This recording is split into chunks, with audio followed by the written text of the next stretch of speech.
the Susan Anime O'Hagan, and today we are doing Unresolved Mysteries. And today's Unresolved Mystery, by the way, you should, I don't mean to hurt anyone's feelings with this content. Uh, if you're watching this, just know this could be an upsetting content, and I'm giving you a warning now because who knows what this could entail. Okay, let's get to it and do it. Okay, snatch from the supermarket. Kat Rice disappeared on her second birthday while shopping with her mother.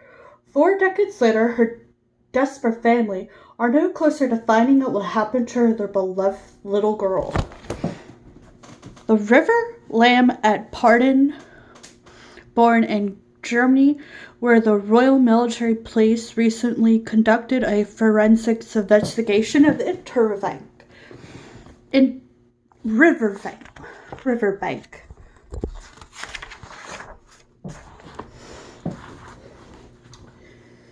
Saturday, November 28th, 1981, should have been such a happy birthday. A beautiful little girl excited about her birthday was surrounded by the doting family that loved her.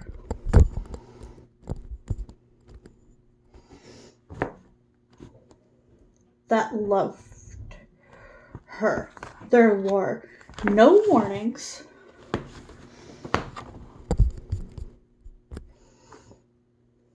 or omens of the tragedy that would unfold.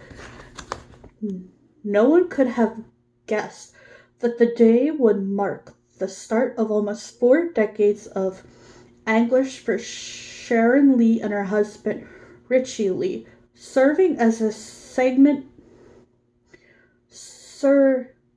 Major with 15th, 19th, the King's Royal Hussar, their oldest daughter, Natasha. The family from Hartlepool in northeast England lived in an army bunker, barracks, in what was the West Germany. The barracks were well equipped, and alongside the official building and parting ground there was housing, a school, a playground, and an NAAFI, Navy, Army, Air Force in suits. Supermarkets where British soldiers and their families could buy their products they missed from home. It was at the supermarket, the most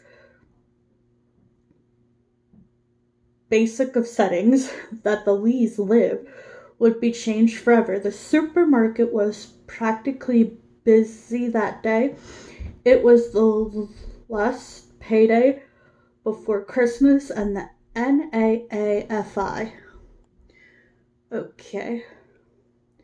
was charmed with people happily shopping for festive provisions. Some of these words are really not from where I'm from, which is really weird. Sharon Lee was also stocking up, but she wasn't looking quite so far ahead. Her focus that day was on her daughter, Kat Rice. I'm just going to call her Kat, who was celebrating her second birthday with a party for friends and family later that day. Sharon's sister, Wendy, and her husband, Cliff, who was also a soldier, had driven from neighboring barracks, that's what it is, barracks, to be part of the fun, while Richie sat outside with the car. Sharon and Wendy secured the aisles for Kat's favorite foods and drinks. Kat refused to sit in the trolley. I am looking confused. Is a trolley a shopping cart? Okay. I'm from the USA. Is a trolley a shopping cart? Okay, I'm just gonna go back to the story. Okay, because a trolley is a car where we live. Well, it's more than a car. It's a very more. Okay. Opting instead to sit conductedly in her mother's arms as they did the shopping. Natasha, then 5, stayed at home to play with her uncle. Where's Katrice? Katrice. I'm calling her Cat. As the woman quittered as the busy checkout, Sharon realized that she had forgotten to get chips, so leaving Cat with Wendy, she made her way back to the aisle. In a recent interview with the Sun newspaper, Sharon recalled the heart-stopping moment she realized her precious daughter was missing. I put Cat down and said to my sister Wendy, just keep an eye on her while I go back to the chip stand. It wasn't far away. It took me about 40 seconds. A minute at most. When I got back, I asked, where's Cat? My sister said, I thought she was with you. She ran and followed you. I went back down the aisle and she wasn't there. Panic started to set in. I couldn't see her anywhere. There was so many people and I was calling her name. Cat couldn't be found. She wasn't there. Most parents will have experienced that terrifying moment when a child disappears from sight only to be found moments later and hugged and scolded in equal measure. But for Sharon, the dreaded and panic only deepened at the minutes ticking by. When it became clear that Cat wasn't in the store, she sought help from staff. Richie realized that his wife had been gone for much longer than expected and went into the NAAFI to find her. He saw Sharon, clearly distressed, standing with Wendy in the manager's office. Rushing in, he received the terrible news that his daughter was missing. In an interview with Mark Stone from Sky News, he recalled, that's when my world fell apart. Did she drown? The justice position of the incident meant that both the German federal police, known as the Bunderspolizei, and the Royal Military Police were called on to carry out an extensive search of the area. The international assumption which Richie and Sharon believed was fatal flawed was that Cat had toddled out of the supermarket unseen and fallen into the fast-flowing river Lippe. But this theory has been arguably refused by Sharon as logistic, given that it would have meant Cat walked out of the supermarket alone without being seen or spotted by any of the shoppers. Yes, see, if I see a little kid running around by themselves, somebody would be like, there's a little kid running around by themselves. Maybe I would even say, if it wasn't creepy enough, like, hey, kid, come here, let's go to the front desk and ask someone to find you, or go to the front desk and say there is a little kid running around. I'm not sure exactly what to do, but I do know if I saw a little kid running around by themselves and the parent wasn't there, people would notice. That's what I'm saying. People would notice if a little kid was running out. Like, if there's that many people where the store is packed, like she said, you would notice. If the store was... I'm not even sure. You would notice. Just... You would. I notice a kid is sitting next to me sometimes. I'm like, hi, how are you? What do you like? I have a daughter, so... And she likes it. Is that the same? Like, just to be nice. Because sometimes they go places where they don't want to have to go. Been there, done that. Like a nail salon. This theory has been. Okay. Before making her way down a ramp across a busy car park. Okay, car park parking lot. Though ahead, through a hedge and along to the river. Furthermore, Sharon and Richie believed that their little girl, who was dressed distinctively in a tartan tartan dress, a turquoise duffel coat, and a red willy, would never have gone near the water. She also sounds like she won't be hard to find. Like, she's wearing pretty unique colors. With Kate still missing, Richie and Sharon were forced to return home without her and explain to 5-year-old.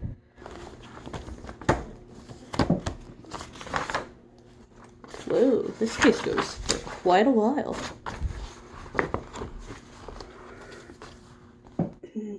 Natasha that her sister had vanished. In 2007 interview with The Garden, Natasha explained that I didn't really understand what that meant.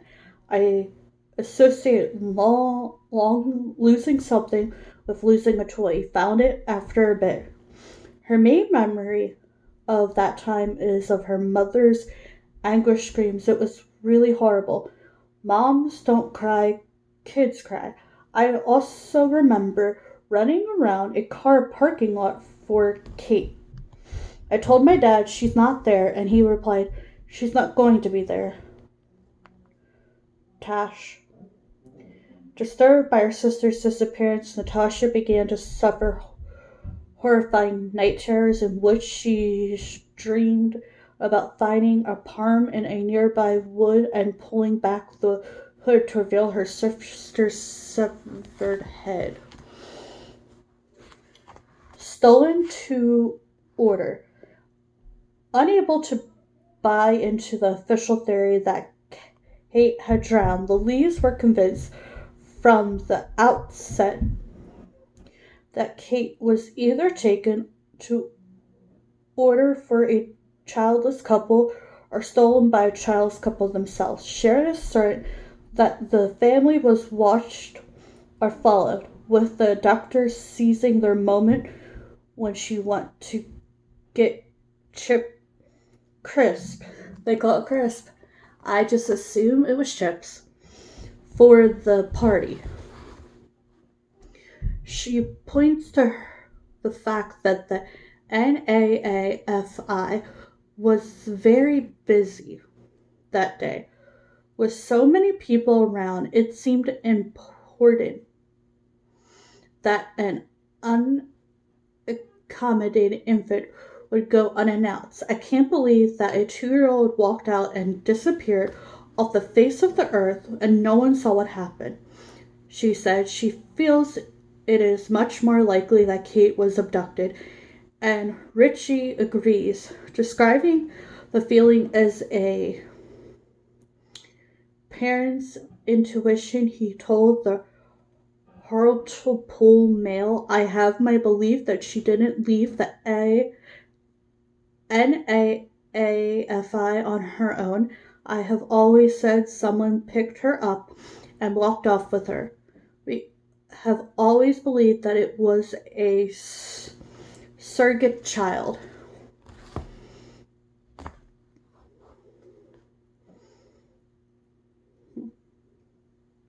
I'm processing this. The idea that Kate is safe and well and living with a loving family somewhere is certainly more appealing than the grim alternative. But while it's possible that Richie and Sharon's belief is nothing more than a psychological defense mechanism that allows them to carry on living with the terrible burden of their grief, it's also true that there is a thriving and lucrative worldwide trade in children trafficking that involves the theft of children for adoption. infamous and well-known document case in places such as Spain, the United States, and India have revealed a ruthless industry that is active even today. Could this have been a profitable line of inquiries for the investigation officers? So those of you who are watching, I will show you the aged up photos. Looks like she would have been age 33 when this was published. Which is weird.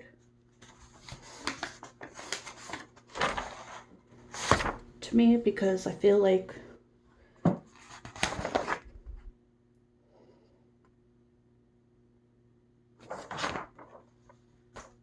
okay, this is just so surreal to me. The investigation. Oh boy. Burden, Spyless, and the Royal Military Police reject the theory that Kate had been abducted, dismissing it as highly unlikely. Sadly, their refusal to explore this angle is just one missed opportunity in a whole investigation. Ritchie had been vocal in his criticism of the search, saying that there was little coordination by the two investigating forces and that the family was ping-pong between them. Although an initial search of the river was carried out on the day of Kate's Cat's disappearance, it was 24 hours before sniffer dogs were brought to the scene to search for Cat's scent. Officers' refusal to entertain the notion that Cat may have been abducted meant that border police were not notified of her disappearance until a full 48 hours after the little girl vanished, which is not good at all. Like, everything I've read and heard about on TV from everything is those hours are needed, especially for kids. Speaking in 2012, Sharon slammed the failure of the investigation to carry out basic product search as interviewers NAAFI staff.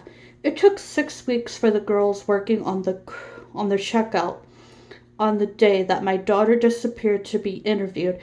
In one case, it took 20 years for one of those members of staff to be interviewed, given that there were only 3 members of staff on duty.